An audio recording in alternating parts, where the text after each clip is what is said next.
When I was in college, sa PUP ako nag-college, I took up Bachelor in Advertising and Public Relations. And ang baon ko noon was like 80 pesos kasama na pamasahe.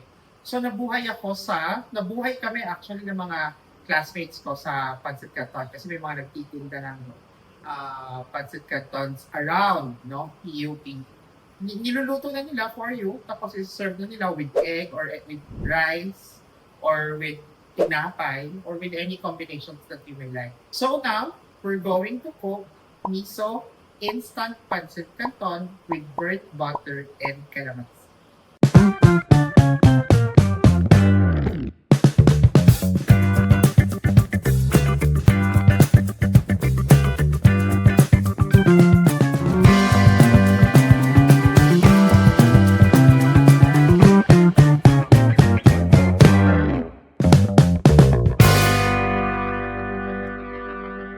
Hi mga kabigis!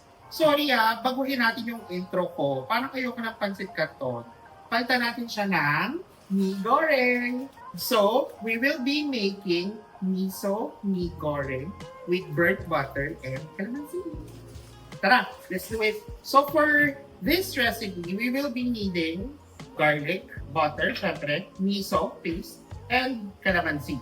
Our first procedure, our first step po is to make the sauce.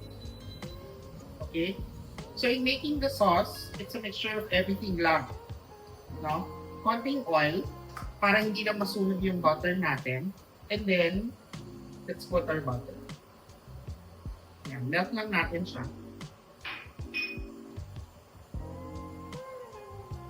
Yan. Then let's add in our garlic na. Para naluluto na siya agad. Yun o. Kalalagay ko pala, umamon na. Umamon na agad. Ayan. Tapos, we add in our miso paste. Ayan. So, mahinang apoy lang, no? Para ma-blend natin maigi. And then, once that is mixed, ilagay na natin yung seasoning packets ng mi goreng. So, meron siyang ganito, seasoning oil, and the ketchup, manis, and the seasoning powder. Mamaya na natin lutuin yung ating noodles para hindi siya malamig. So, konti-konti muna, adjust natin.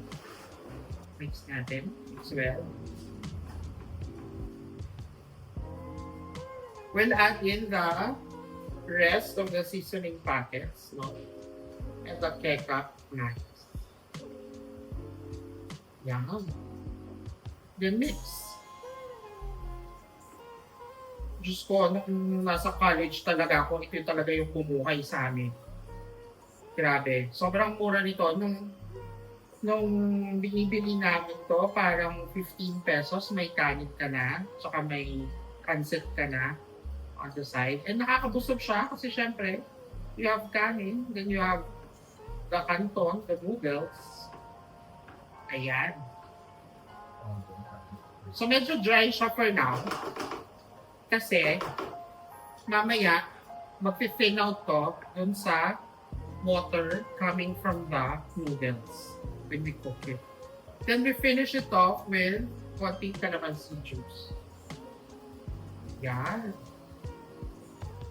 So, ayan na yung ating paste, no? Okay.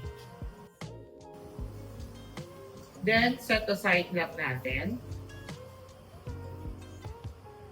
to give way for our noodles to be cooked.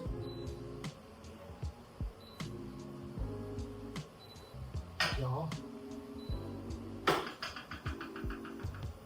Okay, so this will be our base. No? Our miso base. So high heat.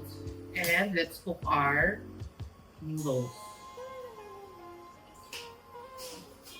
So for our noodles, we want it, syempre, al dente ng konti, no? So, let it boil first bago natin ilagay yung ating noodles. So, when I was in PUP, I took up advertising and public relations, no? And kanya-kanyang baon, kanya-kanyang diskarte, no? Kung paano makatapos.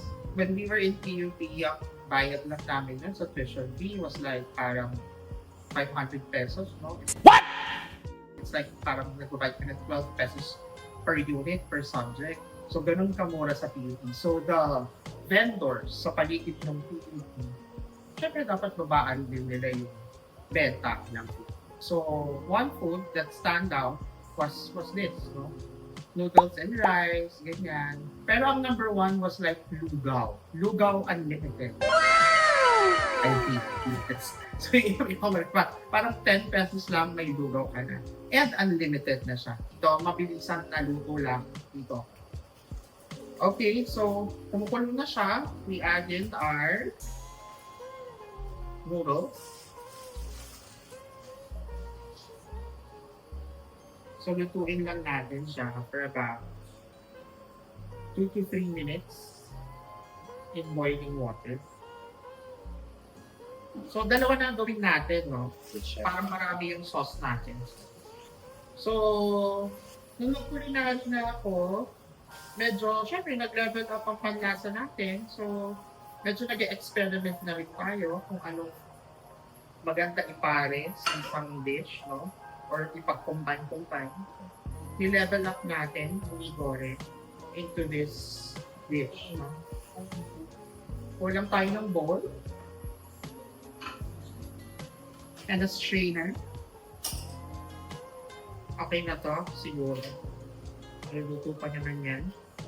Kasi may heat pa naman yan na taglay, no? Para maluto siya. Okay? And then, sali na natin. Salain na natin.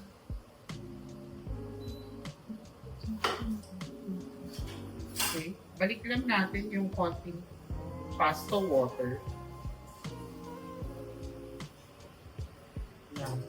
And then our miso paste.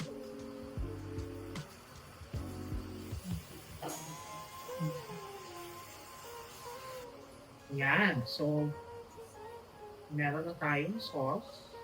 Add pa natin yung seasoning ng isang packet ng nigor to adjust. And isang ketchup packet pa. Ketchup cans packet and oil.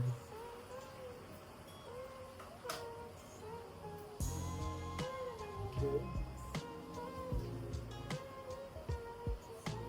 Ako. Yeah, ganda ng sauce. So once the sauce is okay, close na natin yung ating noodles. Yeah. It's creamy. It's rich. And has flavorful siya.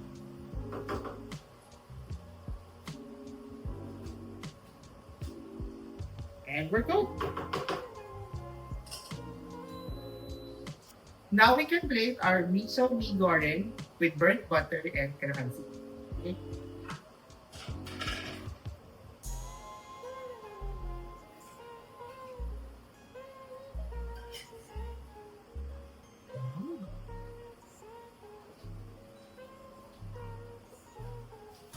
Okay, garnish lang natin yung ating mee goreng with leeks, no?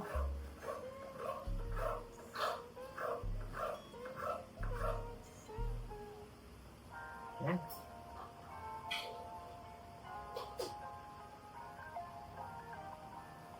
So there you have it. Ang pantawid gutom program ng isang college student. Miso mee goreng with burnt butter and calamansi. Okay, tikman na natin, guys. Okay. Oh, bango.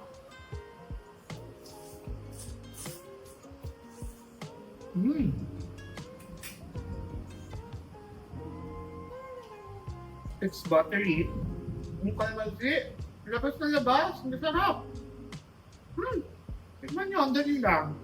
So ito, ang kwentong wigoring ko kasi naniniwala ako na bawat plato may kwento. So please don't forget to like, share, and subscribe to my YouTube channel. Eto, nagmamadali na silang tikman. Ito na, Ayoko na. next time mga kabigis! Okay! Ayan na, tikman nyo lang. Kulit. Parang hindi nag-lunch. Ito flash. Go! Mag-exit pa mo. Exit na pa. Sorry. Hinaya ko lang ang tawagan. Sabi niya kasi kausapin ko kayo. Di ba? Excited ka. Parang gutom na sila agad.